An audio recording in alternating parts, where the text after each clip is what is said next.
Hello friends, welcome to Vamja education. આ વિડીયોની અંદર આપણે શીખવાના છીએ ધોરણ 8 વિષય ગણિત ચેપ્ટર 10 છે ઘાત અને ઘાતાંક, જેમનો સ્વાધ્યાય 10.1નો ક્વેશ્ચન નંબર 1 શીખીશું। આ સ્વાધ્યાય 10.1 શીખતા પહેલા તમારા બધાએ આગળનો વિડીયો એટલે કે થિયરીનો વિડીયો તમે નથી જોયો તો ચોક્કસથી તમારે જોઈ લેવાનો છે, કારણ કે તેની અંદર ખૂબ સારી ઇન્ફોર્મેશન મેં આ ચેપ્ટરની તમને આપેલી છે। તો ચાલો શરૂઆત કરીએ બાળકો, આપણે સ્વાધ્યાય 10.1 ક્વેશ્ચન નંબર 1। પરંતુ સૌથી પહેલાં તમારે વિડીયોને લાઇક કરીને તમારી હાજરી આ વિડીયોમાં પુરાવી દેવાની છે। સરસ મજાની કોમેન્ટ કરી દો। ચેનલને હજી સબસ્ક્રાઇબ નથી કરી તો સબસ્ક્રાઇબ કરીને બેલ આઇકન તમારે દબાવી દેવાની છે। ચાલો કરીએ શરૂઆત। શું છે? કિંમત શોધવાની છે। પહેલા દાખલાની અંદર પેટા 3 દાખલા છે, જેની અંદર આ ત્રણેય વસ્તુની કિંમત શોધવાની છે। એક સૂત્ર મેં તમને આપેલું હતું, તે ફરી પાછું હું તમને કહી દઉં છું। માની લ્યો કે એની માઇનસ એન ઘાત હોય તો કોઈ પણ સંખ્યાની માઇનસ ઘાત હોય તો એને તમે છેદમાં પ્લસ ઘાતના સ્વરૂપમાં લખી શકો છો। એટલે કે જો આ જ વસ્તુને છેદમાં લખવામાં આવે તો ઘાત માઇનસ હોય તો પ્લસ થઈ જાય। કદાચ આવી રીતના એની એન ઘાત હોય ને આને મારે એમ છતાંય છેદમાં લખવું હોય તો પ્લસ ઘાત છે તો માઇનસ ઘાત થઈ જાય। તો શીખાશું માઇનસ ઘાત છે તો છેદમાં આવ્યું તો પ્લસ ઘાત થઈ, જ્યારે પ્લસ ઘાત હોય તો છેદમાં આવે તો માઇનસ ઘાત થાય। ડન છે આટલી વસ્તુ। તો આ સૂત્રનો યુઝ કરીને આ ત્રણ આપણે દાખલાઓ છે જેને સોલ્વ કરીએ। તો સૌથી પહેલો જોવો જોઈએ તો સૌથી પહેલામાં આપણી પાસે છે 3 - 2 ઘાત। તો આ 3 - 2 ઘાતને હું લખી શકું છું 1/3 માઇનસ છે તો થઈ જશે +2 ઘાત। 3 2 ઘાત તમે કરો તો એનો અર્થ થાય 3 × 3, તો 3 3 9, 3નો વર્ગ શું થાય 9, તો 1/9। આ છે બાળકો આ પહેલા દાખલાનો સરસ મજાનો આન્સર એટલે કે જવાબ। ડન। આ રીતના આપણે હવે બીજો કરશું, ત્યારબાદ ત્રીજો કરશું। બહુ શાંતિથી સમજવાનું છે। ફરી પાછું એકવાર સમજાવું કે કોઈ પણ સંખ્યાની માઇનસ ઘાત હોય તો જો એ સંખ્યાને છેદમાં લખવામાં આવે તો ઘાત થઈ જાય પ્લસ। ડન। હવે 3 2 ઘાત 9 થાય એટલે આ થઈ ગયો આપણો જવાબ। ચાલો આમાં જોવો જોઈએ, -4 - 2 ઘાત છે તો આને કેવી રીતના લખીશું? તો કે આને આખું છેદમાં લખીએ આપણે। પહેલાં લખું 2 કરીને -4 - 2 ઘાત છે તો સૌથી પહેલાં હું આખું છેદમાં લખીશ। 1/4 + 2 ઘાત થઈ ગઈ।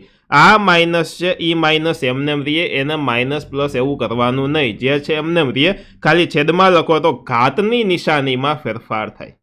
હવે કોઈ સંખ્યા છે, માની લ્યો -4 છે તો -4નો વર્ગ કરવાનો હોય એટલે -4 × -4 બરોબર 4 4 16 અને ઓછે ઓછે વધતા થઈ જાય। કોઈ સંખ્યાની બેકી ઘાત હોય એટલે કે 2 4 6 8 એવી રીતની બેકી ઘાત હોય તો માઇનસ હોય તો જવાબમાં પ્લસ થઈ જાય। મેં તમને શીખવ્યું એમ, જેમ કે -4નો વર્ગ છે તો -4 × -4 ચોકે ચોકે 16, નિશાની કઈ તો કે ઓછે ઓછે વધતા, એટલે આવી રીતના પ્લસ થઈ જાય, યાદ રાખજો। તો આનો જવાબ આપણો ફાઇનલી થઈ જશે 1/16। આ છે આનો ફાઇનલ આન્સર, સાચો જવાબ। ડન। ચાલો હવે ત્રીજો જોવો જોઈએ, થર્ડ। તો 3 કરીને લખું છું। શું છે? તો કે 1/2 ની -5 ઘાત આ રીતનું છે। તો આને કેવી રીતના લખીશું? તો ચાલો આપણે જોઈએ। તો જુઓ, 1 પહેલાં રકમ જ લખી લઉં, 1/2 ની -5 ઘાત।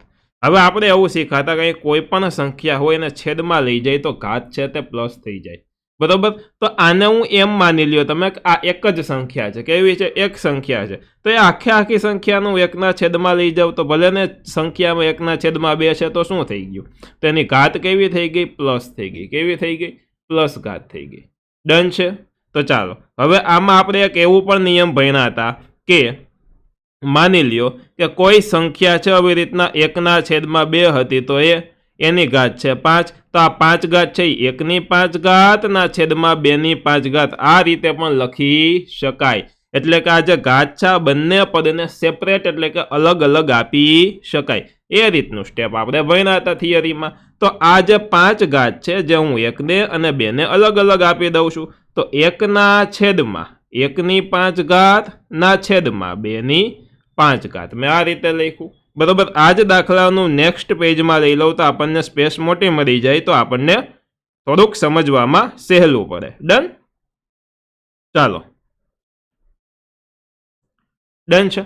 હવે શું કરશું તો ખાસ ધ્યાન રાખવાનું, 1/5 આ 15 નથી, 1/5 છે. હો, તો જુઓ 1/5 1/5 એટલે 1 અને 2/5 કેટલી થાય તો 2/5 નો અર્થ થાય 2 ગુણ્યા 2 ગુણ્યા 2 ગુણ્યા 2 ગુણ્યા 2 એટલે કે 5 વાર બગડાઓનો ગુણાકાર. 2 2 4, 4 2 8, 8 2 16 અને 16 2 32. કેટલી થઈ? 32. તો 32. હવે બાળકો એક નિયમ છે, આવી રીતની કોઈ સંખ્યા હોય એના છેદમાં b/n એટલે કે એના છેદમાં બીના છેદમાં n, તો આનો અર્થ એવો થાય કે આ છેદનો છેદ છે તે અંશમાં જાય. ક્યાં જાય? તો કે છેદની અંદર એ કોઈ છેદ હોય તો એને અંશમાં લખી શકાય.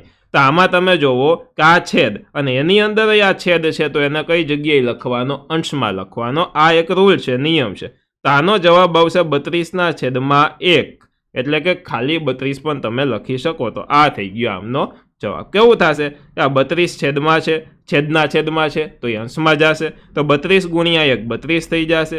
છેદમાં શું વધશે? આ 1 ખાલી વધશે. 32ના છેદમાં 1 કરો તો થઈ જાય ખાલી 32. તો આ થઈ ગયો આપણો જવાબ. તો આની અંદર જે આપણે સૂત્ર શીખ્યા એ તમામ સૂત્ર તમને આવડવા જોઈએ, યાદ રહેવા જોઈએ. કઈ વસ્તુ શીખ્યા ફરી પાછું એકવાર રિવિઝન કરી દઉં, કારણ કે ખૂબ આ પાયો છે. આ જ વસ્તુ બધી 10મા ધોરણમાં આવશે અને આ વસ્તુ આવડતી હશે તો 10મું ધોરણ સહેલું લાગશે. કોઈ પણ સંખ્યાની માઇનસ ઘાત હોય તો એને 1ના છેદમાં લખો તો 1 ઘાત થઈ જાય પ્લસ. બીજી વસ્તુ શું શીખ્યા કે છેદનો છેદ આ છેદ એની અંદરનો આ છેદ એ ક્યાં જાય? અંશમાં જાય. એવી જ રીતના એક બીજી વસ્તુ શીખવાડું, આ અંશ છે બરોબર, તો અંશનો છેદ એ છેદમાં જાય. કઈ જગ્યાએ જાય? છેદમાં જાય. છેદનો છેદ અંશમાં અને ઉપરની જગ્યાએ કંઈક છેદ હોય તો એ નીચે વહી જાય. બરોબર, નીચે હોય તો ઉપર ને ઉપર હોય તો નીચે, એવી રીતના જાય. તો આ વસ્તુ તમારે ખાસ ધ્યાન રાખવાની છે. તો બાળકો આ હતું ક્વેશ્ચન 1, સ્વાધ્યાય 10.1 નો ક્વેશ્ચન 1. એક અગત્યની માહિતી તમને આપવાની છે કે જો તમે હજી સુધી પ્લે સ્ટોરમાંથી વામજા એજ્યુકેશન એપ્લિકેશન ડાઉનલોડ નથી કરી તો ચોક્કસથી ડાઉનલોડ કરી લ્યો. કારણ કે તેમાં ફ્રી કોર્સિસ નામનો એક ઓપ્શન છે, તમે ડાઉનલોડ કરીને સાઇન અપ કરી લેવાનું અથવા તો લોગિન કરી લેવાનું. એમાં ફ્રી કોર્સિસ નામનો ઓપ્શન છે, તેની અંદર આપણા બધા જ વિડીયો છે તે લાઇનસર તમને મળી જશે, તમારે શોધવાની જરૂર નહીં પડે. ત્યારબાદ આ કોર્સિસ નામનો ઓપ્શન છે, તેની અંદરથી તમારા ધોરણના કોર્સ તમે પરચેસ કરી શકો છો. ઘણા કોમેન્ટ એમ કરે છે કે સર વોટ્સઅપ ગ્રુપની અંદર અમને જોઈન્ટ કરો, તો થઈ જાઓ જોઈન્ટ. તમે જ જોઈન્ટ થઈ શકો છો. કેવી રીતના? તો કે એપ્લિકેશનમાં લિંક નામના ઓપ્શનમાં જાશો એટલે ત્યાં તમને 8મા ધોરણનું વોટ્સઅપ ગ્રુપની લિંક જોવા મળશે, તો ત્યાંથી તમે ચોક્કસથી જોઈન્ટ થઈ શકો છો. ડન છે. તો આ વિડીયોમાં બાળકો આપણે આટલું જ રાખીએ છીએ. આશા રાખું છું કે મેં તમને જે દાખલો શીખવ્યા છે તે તમામ તમને વ્યવસ્થિત સમજાઈ ગયા છે. તો ચોક્કસથી તમારે વિડીયોને લાઇક કરી દો. ચેનલમાં નવા છો તો સબસ્ક્રાઇબ કરીને બેલ આઇકન દબાવો. આ વિડીયોને તમારા ફ્રેન્ડ સાથે ચોક્કસથી શેર કરો. ધન્યવાદ.